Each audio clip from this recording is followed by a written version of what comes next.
ओम नमः सिद्धेभ्यः। ओम नमः सिद्धेभ्यः। ओम नमः सिद्धेभ्यः। ओम नमः सिद्धेभ्यः। ओम नमः सिद्धेभ्यः। ओम नमः सिद्धेभ्यः।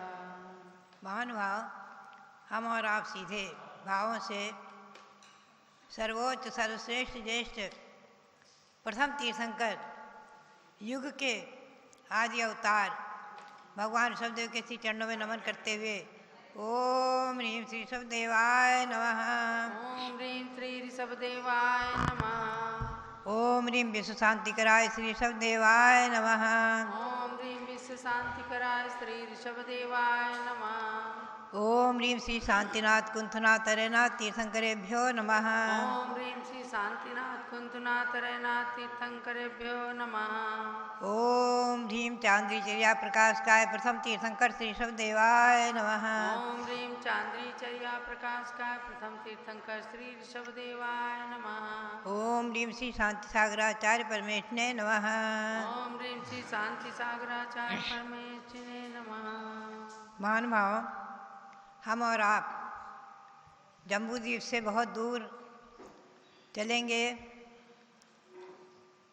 पश्चिम धात्ती खंड, जो कि जम्बूद्वीप से बहुत ही दूर, जम्बूद्वीप को वेष्टित करके लवण समुद्र है। लवण समुद्र के बाद धात्ती खंड, पश्चिम धात्ती खंड में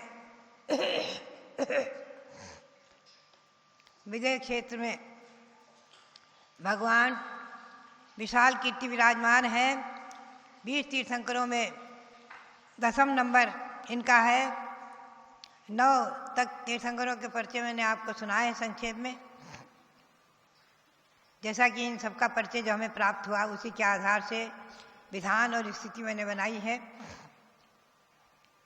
पूर्व विदेह क्षेत्र अमलान पुंडरीकणी नगरी जान, पिता विजय राजा गुणवान, माता विजया सुर नरमान्य, जन्मे तीर्थंकर भगवान, नाम विशाल कीर्ति गुण खान, सुर जन्मोत्सव किया अपार, नमत प्रभु को हर्ष अपार।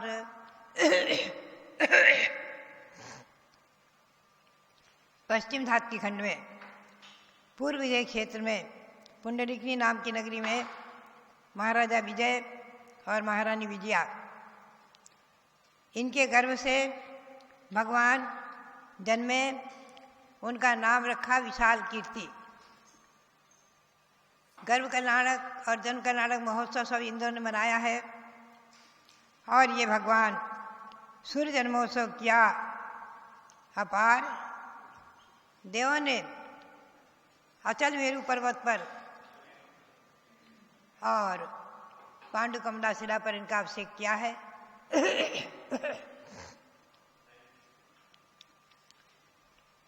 शशि चिन्ह प्रभुराज करंत, पुनः मिरक्त भये भगवंत, इंद्र करें उत्सव गुणमान्य, इंद्र करें उत्सव गुरुमान्य, नमो प्रभु का तप कल्याण। भगवान का चिन्ह चंद्रमा का माना गया है। विशाल कीर्ति भगवान का चिन्ह चंद्रमा का है। और प्रभु ने राज्य किया। अनंतर विरक्त बना हुए जैनेश्वरी दीक्षा ली। इंद्रों से नमित, असंख्य देव परिवार से नमित भगवान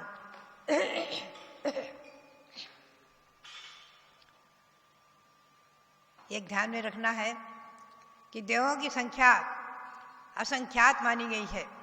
असंख्यातों देवगण भगवान की कल्याणक मनाने में आते हैं और सब साधारण सी 12 योजन की नगरी में समाविष्ट हो जाते हैं। यह अवगाहन विशेष, एक महिमा विशेष, अतिशय विशेष माना गया है। दीक्षा तरु नीचे धर ध्यान, प्रभु ने पाया केवल ज्ञान, 5 सहस्र धनु अधर जिनेश, नमो ज्ञान कल्याण हमेश।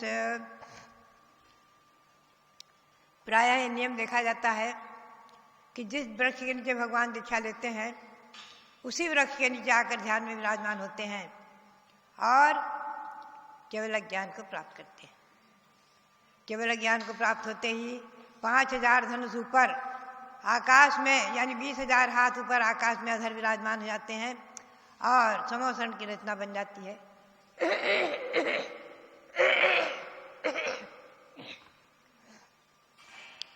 महानुभाव, ऐसे तीर्थंकर भगवान का, विशाल कीर्ति भगवान का समोसरण आज वहाँ विराजमान है। साक्षात व्याग भगवान समोसरण में विराजमान है। और जब श्री विहार करते हैं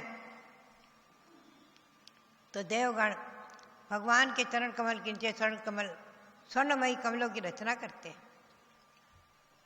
फिर भी भगवान उन पर अधर ही पैर रखते हैं, 4 अंगुल अधर ही, कमल का स्पर्श नहीं करते। आकाश में अधर ही भगवान का विहार होता है। जहाँ स्थित हुए वही समोसरण की रचना 1 सेकंड मात्र में, अर्ध सेकंड मात्र में तैयार हो जाती है और प्रभु विराजमान हो जाते हैं। भगवान पूर्व मुख अथवा उत्तर मुख करके रहते हैं, लेकिन चारों दिशाओं में उनका मुख भव्यों को दिखता है। यह अतिशय विशेष महिमा विशेष। इसीलिए मैंने एक पंक्ति में भाव संजोया, चतुर्मुखी ब्रह्मा तुम्ही, ज्ञान व्याप्त जग विष्णु, देवों के भी देव हो महादेव जिष्णु। चारों तरफ भगवान का मुख दिखता है, इसलिए वो ब्रह्मा, चतुर्मुखी ब्रह्मा कहलाते हैं। ज्ञान से पूरे विश्व को व्याप्त कर लिया है, आत्मा के प्रदेश से नहीं। जैन परंपरा के अनुसार आत्मा को जितना बड़ा शरीर मिलता है, शरीर प्रत्येक व्यक्ति को, जीव को, संसारी प्राणी को, उसी के अनुसार आत्मा के प्रदेश उसमें फैल जाते हैं। प्रदेश संहार विसर्पाभ्याम प्रदीपवत, तत्पार सूत्र का सूत्र है। अणुगुर देह परमाणु, छोटा शरीर मिले या बड़ा, आत्मा के असंख्यात प्रदेश हैं, उसी में संकुचित हो जाते हैं और विस्तृत हो जाते हैं। पूरे आत्मा के प्रदेश लोकाकाश के असंख्यात प्रदेश के बराबर हैं, उनकी संख्या, और वो सारे विस्तृत होने का समय ही नहीं आता है। एक समय आता है कब, जब कोई महापुरुष, कोई केवली समुद्घात करते हैं। ये सूक्ष्म विषय है, फिर कभी हम आपको ले चलेंगे। किन्हीं केवली भगवंतों की आयु अंतर मुहूर्त की रह गई और आयु नाम और गोत्र की स्थिति ज़्यादा रही तो अपने आप निसर्गता केवली समुद्घात होता है। आत्मा के प्रदेश दंडाकार हुए, वृत्ताकार हुए, पुनः सारे लोक में व्याप्त हो जाते हैं। उसे कहते हैं लोक पूर्ण समुद्घात। उस समय केवली भगवान के आत्मा के प्रदेश पूरे लोकाकाश में फैलते हैं। इसके सिवाय सभी भगवान केवल ज्ञान से सारे विश्व में व्याप्त है, केवल ज्ञान से, आत्मा के प्रदेशों से नहीं। जैन परंपरा के अनुसार प्रत्येक जीव की आत्मा स्वतंत्र है, अपनी अपनी सत्ता को लिए हुए है और शक्ति रूप में भगवान है, व्यक्त रूप में संसारी है। हम और आप पुरुषार्थ करके आत्मा को भगवान बनाएंगे। हमारा और आपका पुरुषार्थ चल रहा है, यही पुरुषार्थ है। मुनि धर्म और गृहस्थ धर्म, ये 2 मार्ग रूप से ही पुरुषार्थ है। यही मोक्ष मार्ग है। मोक्ष को, आत्मा को पूर्ण स्वतंत्र परमात्मा बनाने वाला यही मार्ग है। भगवान ने कर्मनाश करके शिवकांत प्रभु बनेंगे अक्षय शांत, संप्रति मैं पूजूं जग सिद्ध, नमो मोक्ष कल्याण प्रसिद्ध। अभी तो भगवान विराजमान है, आगे मोक्ष प्राप्त करेंगे तो इनके 5 कल्याणकों की मैंने वंदना की है। अब हम आपको ले चलेंगे कुछ तीर्थंकर भगवंतों की महिमा की ओर। हमेशा ध्यान रखें, आचार्यों ने कहा है कि तीर्थंकर का पुण्य संसार में अलौकिक है, अनुत्तर है, बहुत ही विशेष महिमापूर्ण है। उनके कल्याणकों में जब इंद्रगण आते हैं तो 7 प्रकार की सब सेना सजा से आकर लाते हैं। असंख्यातों देव परिवार आते हैं, असंख्यातों। 2 प्रकार की सेनाएं मैंने आपको सुनाई हैं। पहली सेना बैल की, वृषभ यानी बैल, दूसरी रथों की, तीसरी सेना है घोड़े की, हाश्व।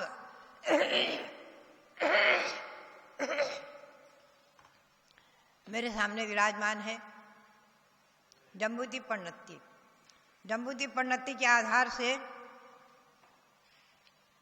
और सिद्धांत सार दीपक आदि ग्रंथों के आधार से मैंने इनका वर्णन लिखा है। बहुत ही सुंदर वर्णन है। ये प्रथम कक्षा में तीक्ष्ण पवन के घास से विचलित हुए क्षीरोद नदी के उत्तम तरंगों के सदृश वर्ण वाले यानी श्वेत वर्ण के घोड़े, पहली कक्षा में श्वेत वर्ण के घोड़े हैं। और उनकी संख्या कितनी है तो संख्या को आप देखेंगे। मैंने भगवान नेमिनाथ के चरित्र में इसी को संजोया है भावों को।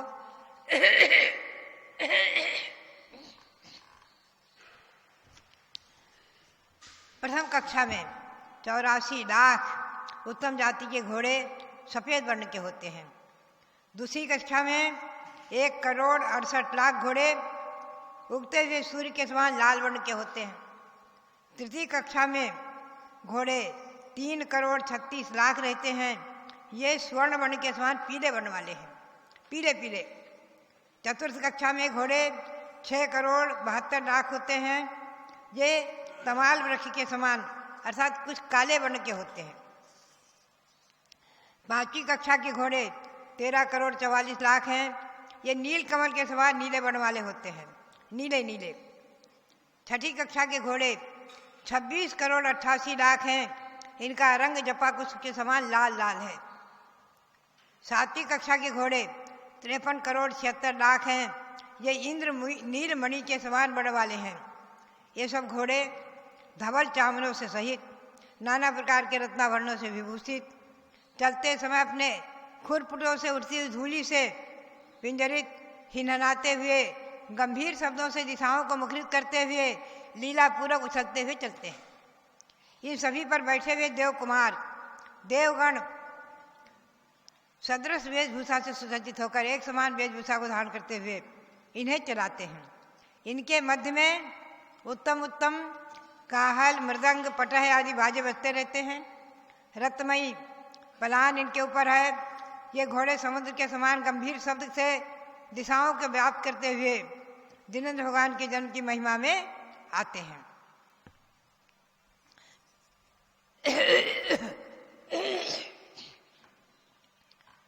जैसा कि आपको मालूम होना चाहिए कि स्वर्ग में कोई पशु नहीं है, केवल देवगण और 10 प्रकार के देव हैं। इंद्र, सामानिक, त्रायस्तिंस, पारिषद, आत्मरक्ष, लोकपाल, अनेक, प्रकीर्णक, आभियोगी, चिकित्सक। जो आभियोगी जाति के देव हैं असंख्यात तो हैं।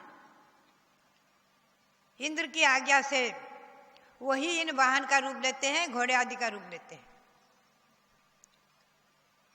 उनको भगवंतों के कल्याणकों में आने में प्रायः क्लेश नहीं होता है। कोई कोई जो इतर समय क्लेशित होते हैं और चिंतन करते हैं, अरे ये इंद्र, ये भी देव, हम भी देव, और हमें वाहन का रूप लेना पड़ रहा है, तो संक्लेश करते हैं, क्लेश करते हैं, मानसिक संताप करते हैं। आयु की पूर्ति पर कदाचित मर करके वो एक इंद्रिय भी हो जाते हैं और कदाचित पंचेंद्रिय तिर्यंश हो जाते हैं।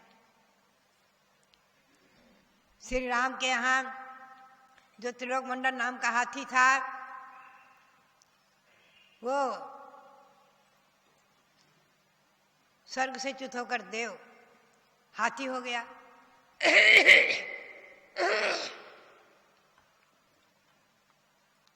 महानुभाव, देव च्युत होकर एक इंद्रिय हो सकते हैं, 2 स्वर्ग तक के देव, 12वें स्वर्ग तक के देव मर करके पंचेंद्रिय तिरंश हो सकते हैं।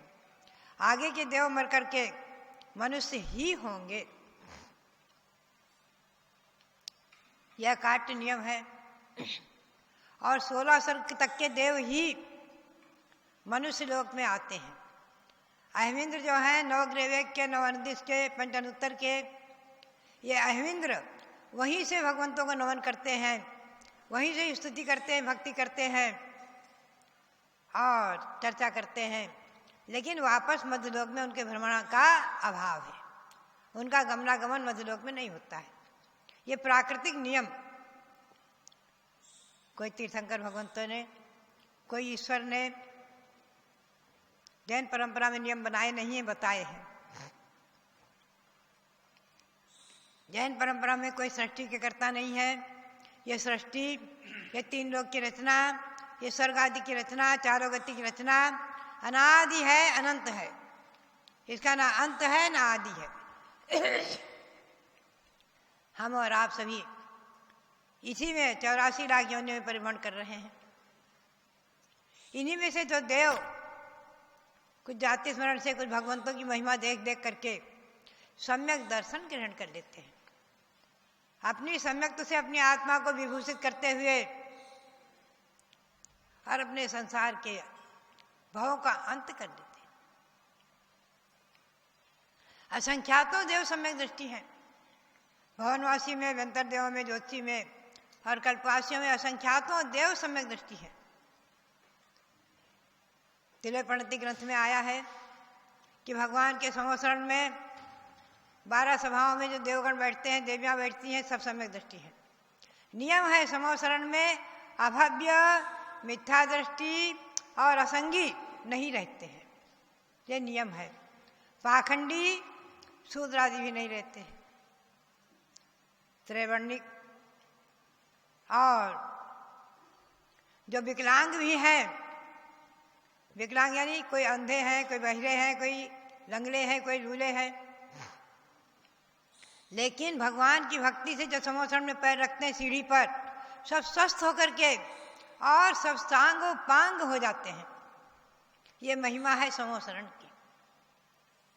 समोसरण में असंख्यातों देवगण आज भी भगवान विशाल कीर्ति का समोसरण विराजमान है। 20 तीर्थंकर भगवंतों के समोसरण विराजमान है।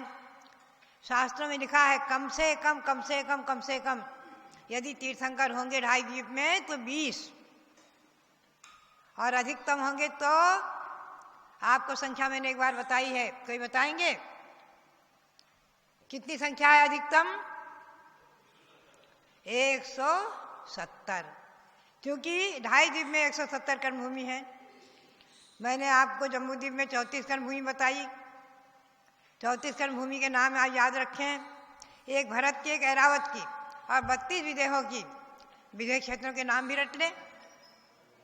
और आप आकर हस्तिनापुर जब दर्शन करेंगे तो पाएंगे उनके नाम जम्बू द्वीप पर सभी 32 विदेह दिखाए गए हैं। उनके 32 के नाम यथास्थान उत्कीर्ण है, पाषाण पट पर उत्कीर्ण है। कच्छा, सुकच्छा, महाकच्छा, कच्छकावती, आवर्ता, लांगलावर्ता, पुष्करा, पुष्करावती आदि इनके नाम हैं। तो भव्यात्माओं, आज भी जम्बू द्वीप में विदेह क्षेत्र में 4 तीर्थंकर विराजमान हैं। धात्री खंड में, पूर्व धात्री खंड में 4 और पश्चिम धात्री खंड में 4, ऐसे 8 तीर्थंकर विराजमान हैं। 6 तीर्थंकरों के नाम मैंने आपको बताए धात्री खंड के, क्रम से हम आपको लेते चलेंगे। तो ये तीर्थंकर भगवंतों का वैभव जम्बूद्वीप प्रणति आदि के अनुसार जो मैं आपको सेनाओं का वैभव सुना रही हूँ, ऐसे ही असंख्य सेना, असंख्य देव परिवार को लेकर के सौधर्मिंद्र आता है, उसका वैभव पुण्य तिरुप्रणतिकार कहते हैं कि जो इच्छित शुद्ध निष्कपट चारित्र को धारण करके और घोराधिघोर तपस्या करते हैं, ऐसे ही सौधर्मिंद आदि पद को प्राप्त करते हैं। आज भी श्री कुंद देव ने कहा है कि अद्वैतीयरण शुद्धा अप्पा झाये लह इन दत्तम लोयंती देवत्तम तथचुदा निवृत्ति जंती। आज भी रत्नत्रय थे पवित्र महापुरुष तीर्थ मन महामुनि आचार्य शांति सार वीर सार जैसे हुए हैं, हो रहे हैं, आचार्य शिव सागर आदि जिनके मैंने साक्षात दर्शन किए हैं। आचार्य धर्मसार जी आदि। ऐसे निर्दोष चारित्र को पालन करने वाले साधु आज भी हैं, रहेंगे, और घोरादि घोर तपस्या आदि करके आत्मा का ध्यान करते हुए, चिन्मय ज्योतिष भगवान आत्मा का चिंतन करते हुए, समय सार स्वरूप अपनी आत्मा का अवलोकन करते हुए समाधि पूर्वक शरीर को छोड़कर लौकांतिक देव इंद्रपद आदि को प्राप्त करेंगे। आज भी इसीलिए मोक्ष मार्ग चालू है। और आप भी दीक्षा देने की भावना करें, महिलाएं आरिका बनने की भावना करें, पुरुष मुनि बनने की भावना करें। आपकी आज की भावना कभी न कभी सफल होगी। अब आप मंत्र का उच्चारण करेंगे, विश्व शांति, वैश्विक महामारी रोग की शांति के मंत्र का उच्चारण करेंगे। ओम ह्रीं हरम नमो सब्बोसै पत्ताणम। ओम ह्रीं हरं नमो सव्वोसै पत्ताणम। वैश्विक महामारी रोग निवारणम कुरु कुरु स्वाहा। वैश्विक महामारी रोग निवारणम कुरु कुरु स्वाहा। आप सब लोग अपने अपने घरों में सुरक्षित रहते हुए और वैश्विक महामारी रोग के प्रकोप से अपने आप को बचाएं, परिवार को बचाएं और विश्व में शांति की भावना भाते रहें। इसी भावना के साथ, इसी प्रेरणा के साथ आप सबके लिए बहुत बहुत मंगल आशीर्वाद, बहुत बहुत मंगल आशीर्वाद। बंदाई।